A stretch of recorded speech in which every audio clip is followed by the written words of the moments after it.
Recorded live at 4ZZZ Studios Brisbane on 102.1 FM. And broadcast across Australia on the Community Radio Network. You're listening to Zed Games.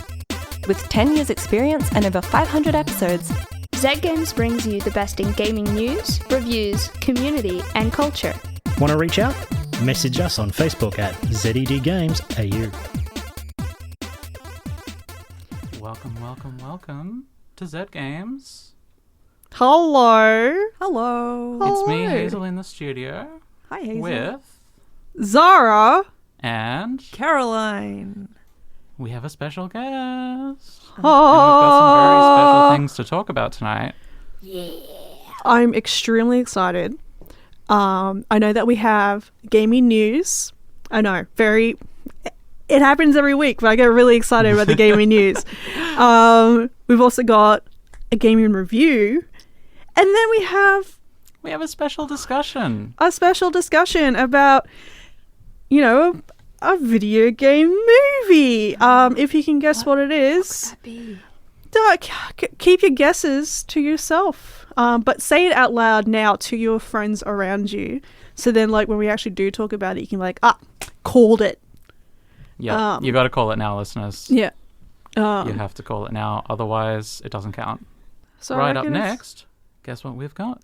We got some news from our dear friend Toby. Let's go! Hey, Toby. This week in gaming news. Sony and LEGO invest $2 billion into Epic's metaverse. On April 7th, Epic released a press statement announcing a partnership between LEGO Group and Epic Games. Kirkby, the company behind LEGO, announced an investment of $1 billion into Epic for the purpose of creating an age-appropriate, safe, digital environment to empower kids to become confident creators within Epic's metaverse. Online journalists from IGN and Destructoid have speculated that this will be a creative space akin to Roblox, or at least a competitor to the market. Within a week of this, Sony revealed that they have also invested $1 billion into Epic's metaverse vision, aiming to accelerate Epic's vision to build spaces where players can be creative and thrive. Further statements on Epic's plans for the metaverse, including release windows and details, are expected later this year. NFT gaming news. F1 out, Sega in.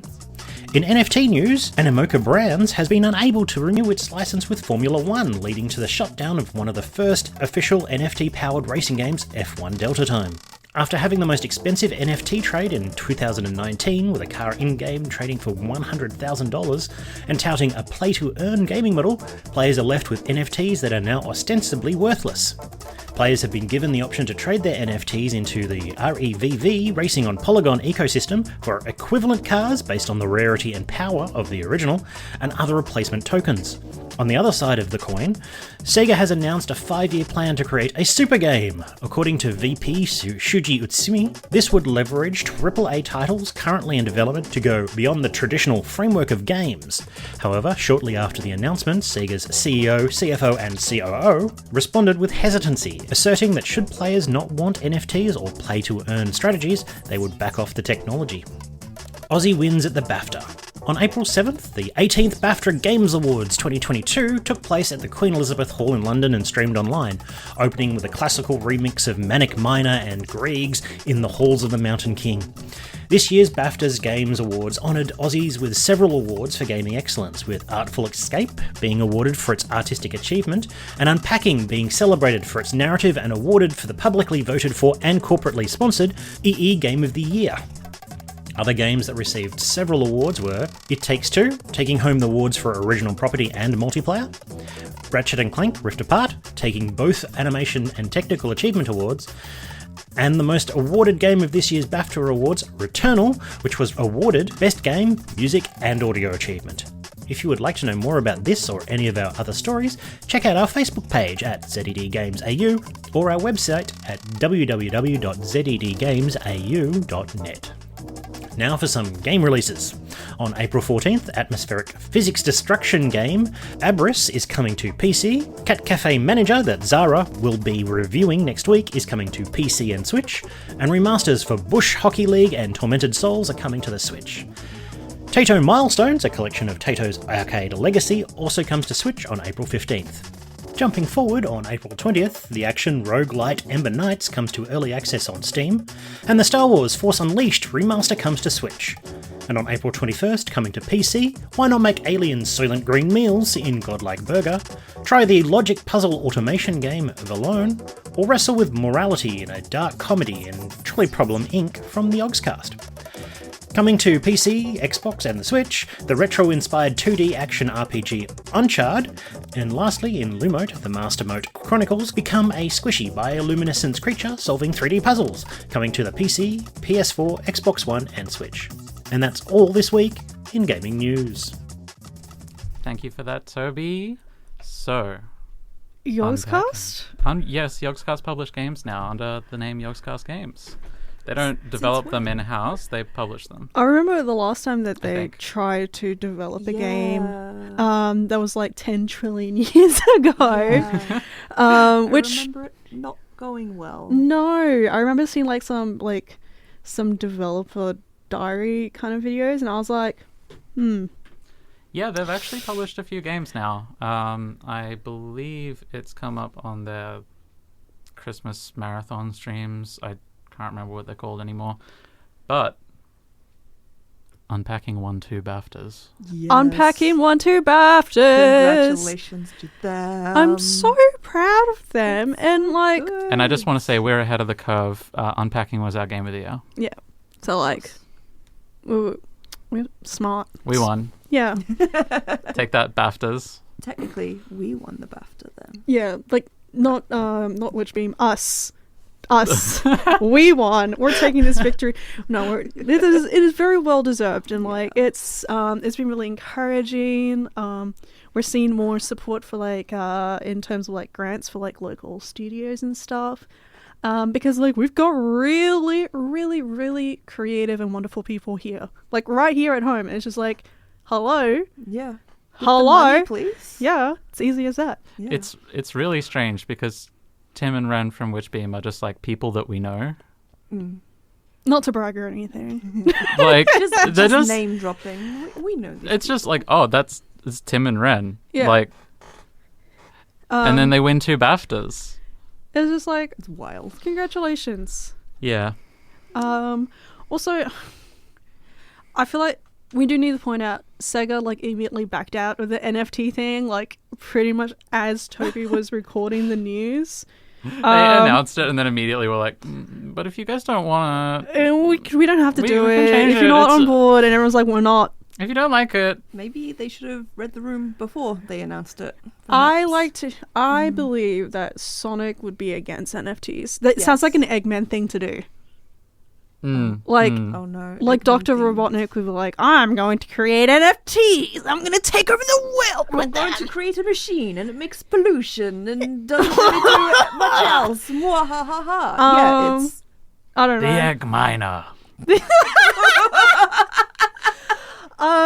Do we have a weird review coming up? We might. It's from Paul, It's from Paul, so it's usually weird. in a good way. Love weird.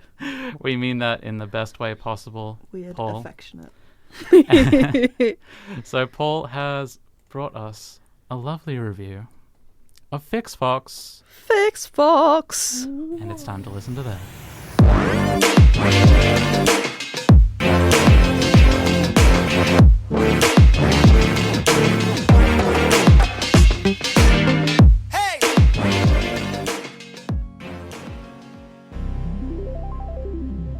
In the past, people used to look like this. Hello. Later, some got spliced with animal genes because it was cool. But then, Earth's climate changed, so everyone got spliced because it was cold. Animal fur keeps humans warm now, but they also inherited the ability to hibernate from animals. Now, we can dare to delve far into the depths of space, sleeping. You know what that means? Furries in space! FixFox, by Czech Republic-based developer Rendlike, who's actually one person, named Jaroslav Milan, is a game where the player takes the role of a fox-spliced human named Vix. Vix is a spacer, which is basically a mechanic, but in space. You're not particularly well regarded in your trade, however you have a reputation for fixing old technology. So when an ancient beacon stops working on the faraway planet of Caramel, you're called into action. Most of the game is played from a top-down perspective, of which the only reference I can think of visually is Vangas from 1998, or Micro Machines. Probably useless pull, I realise. Anyway, it's a lightly low-resolution style, and your character is quite small on screen. There's some 3D height to the landscape, which gives you some fun lighting as time of day shifts, but primarily you'll be on a 2D plane. You'll explore the world on foot and in vehicles, meeting people and fixing things. This is basically the main hook of the game. When you find something to fix, you'll go into an interface for the machine made up of a bunch of modules. Maybe a panel you need to unscrew, and behind it you'll find some broken wires you can tape together. You'll pull your tools out of your inventory and use them on each part to fix it. In this case, you'd use your screwdriver and then some electrical tape. Pretty simple, right? One big problem. As you crash-landed on the planet, you lost most of your tools. And even then, what you have left is quickly confiscated from you, because in this place, tools are illegal, and fixing things is against the natural way. The Order of Tools monitors closely for any breaches, so you'll need to stay off their radar. Thankfully, some local pirates have a habit of stashing junk all over the place, so all you need to do is find those stashes and use the junk as tools. You may not have a screwdriver, but a nice flat spatula will work just as well. So now you're off on adventure to fix the beacon, find junk for tools, and fix anything else you come across. Here is where I offer some advice, because I've seen a few people come to a grinding halt at this point. Whilst you can roam around the first zone collecting stuff and fixing things, you shouldn't. This content is procedurally generated, and is primarily just a way for you to expand your toolset as you progress through the game. Do what your mission log says. It may seem obvious, but even I spent about 2 hours driving around wondering when the game was going to get more interesting.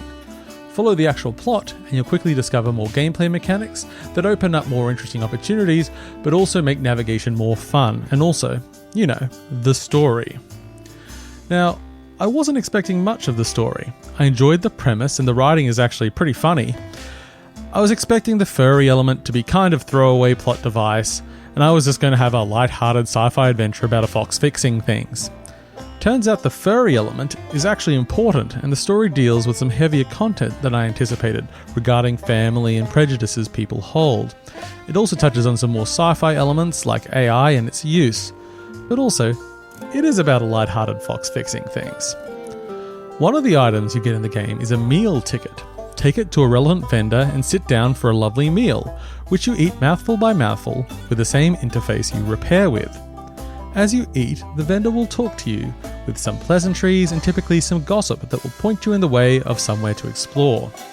It's this kind of wholesome content that really sets the tone for adventure. It's also a game about organising. You're going to pick up a lot of junk and put it in your toolbox, but there's no neat menu to retrieve it. You just reach your hand in and grab it. So it's worth spending some time organising your junk to simplify the process. As the game expands, you also get some additional space, which helps because you really do get a lot of stuff. You can't die in FixFox, at least not in any way I've discovered, including sitting in space without my spacesuit, but that kind of challenge isn't really the point. Think of it more as an adventure game with a focus on inventory management and light puzzle solving. The music by composer Alex Raymond has some great melodies, switching between chiptune sounds, more wholesome instrumentations like banjos, and some rock elements.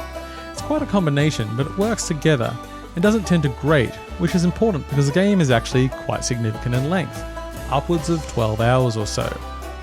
FixFox is a cozy game with some more serious elements that I was not expecting. Fixing stuff is fun and has some good variety, as long as you don't spend too much time doing side content, where it will likely become a bit of a grind, but following the story has a good pace with variety that will keep you going. Some of the machines you get control of as the game continues are very cool. The game is available on PC via Steam and will set you back $21.50 Australian. I played the game via code provided by the publisher.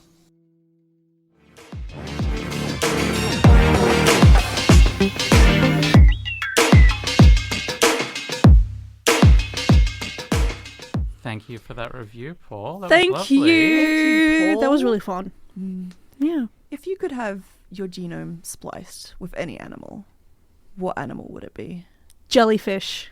Oh, that is a good one. I told you, right? Oh, Fantastic. I I can went be in with, the like, water. I can just float, and also I sing, Nice. and I can be bioluminescent. Ooh, You know, so so it's all I like there. them. Jellyfish. It's all there.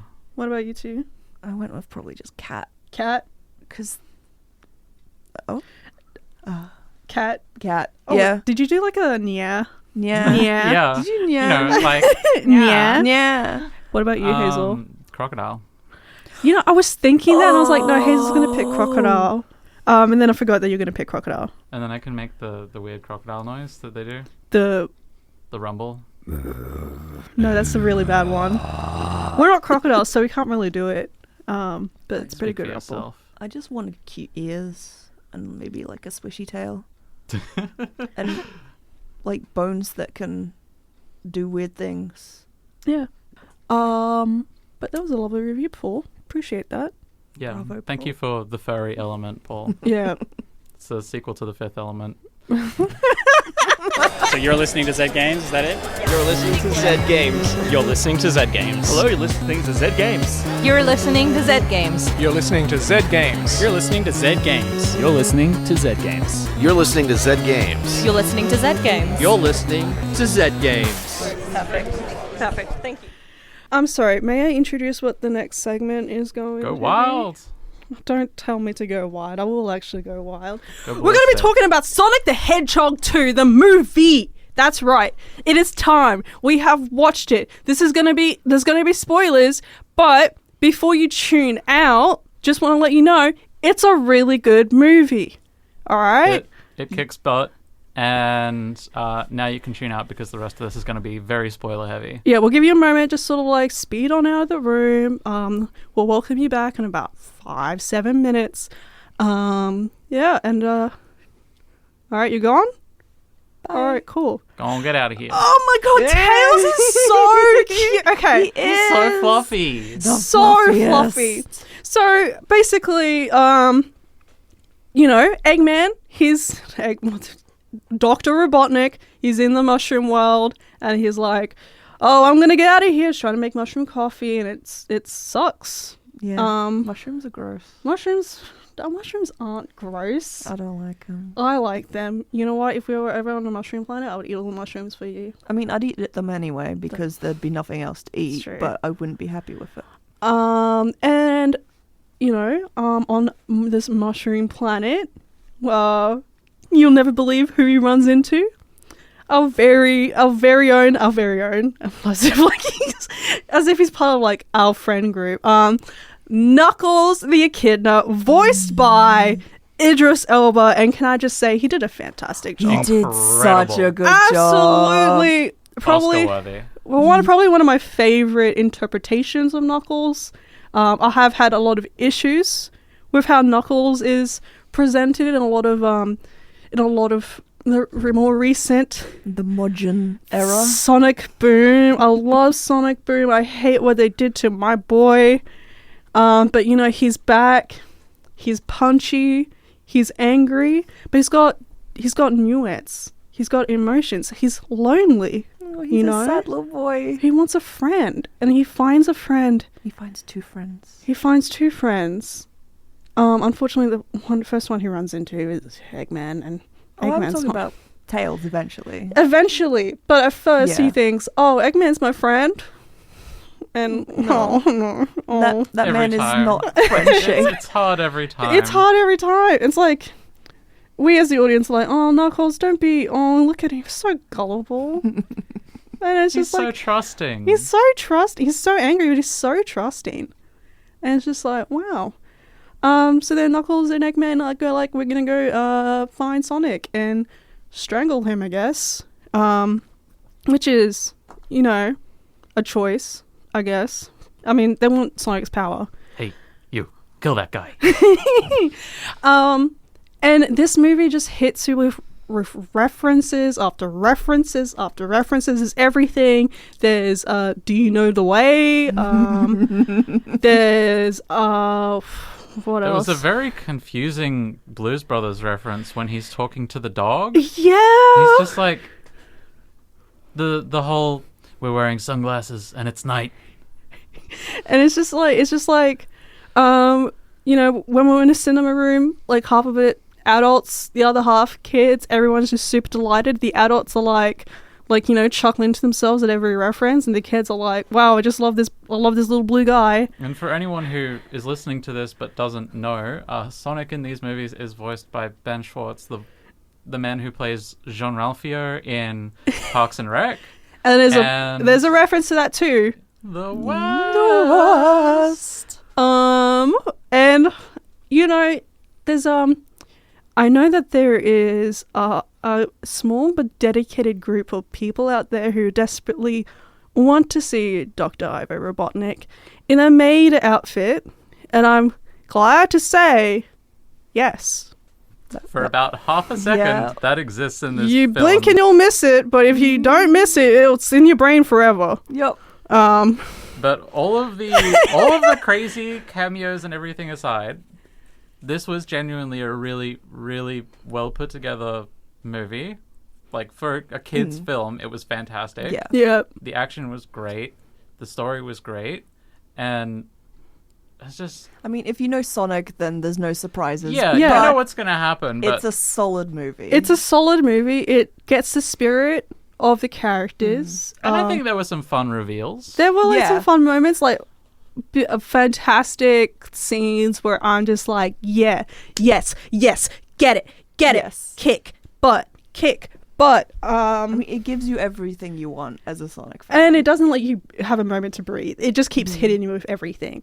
And it's just overall a very, very fun movie. I think it's well... And I think it did justice to all of the characters really well. Yeah. There's been rumors that Jim Carrey is retiring after this movie, which seems to imply that, well, we won't be seeing our favorite egg-shaped. It's not very egg-shaped in the movie. No, I'm disappointed. His robot was very egg-shaped. It was. Extremely. I think if they put Jim Carrey in a fat suit for it, it would restrict his physical expressiveness. I feel like it would only make him stronger somehow. Okay. Like, you know how, what's his name? Played Geralt? Yeah. Henry Cavill? Yeah. How he kept, like, sort of destroying the armor with his muscles. It would be like that, but with Jim Carrey's, like, rubber-like body. Like, he would simply not be able to be... He would sort of clip out of the suit. He would escape. Yeah. Like, he would just sort of, like, vibrate and then just pop right out of it. He would glitch into the atmosphere. Yeah. Like a Skyrim giant. And it's been, like... It's just a really fun movie. I really enjoyed it. There was a lot of moments where I was just kind of like, that is a nod to the older audience. And a lot of moments where I was like... If I was 8 years old, and I am 8 years old in my heart. But what about the Red Sonic? That was called out by a child behind us in the cinema. Classic. Simply classic. All right, 10 words or less. Your feelings about this movie. I desperately want there to be a third. I want there to be a third. Please. Screaming, crying, excellence. I cried at the end. I was really happy. I was just overwhelmed. Shadow the Hedgehog. Shadow the Hedgehog. That's all I have to say. That's all I have to say. 3 grown and adults with that, screaming in a theater. Yes, 4. Everyone was screaming. Everyone was screaming. Yeah. But listeners, it's time for us to say goodbye. Aww. Goodbye and good night. Bye. Goodbye, listeners. We love you so much. I love you. I love you know who you are. I'm talking to the listeners. I mean, I love you as well. I love you too as You know what, everybody? I love you all. And have a good night. Thanks for listening to Zed Games. If you'd like to listen to more, check out our podcast on Spotify. Or follow us on social media at ZED Games AU. See you next time.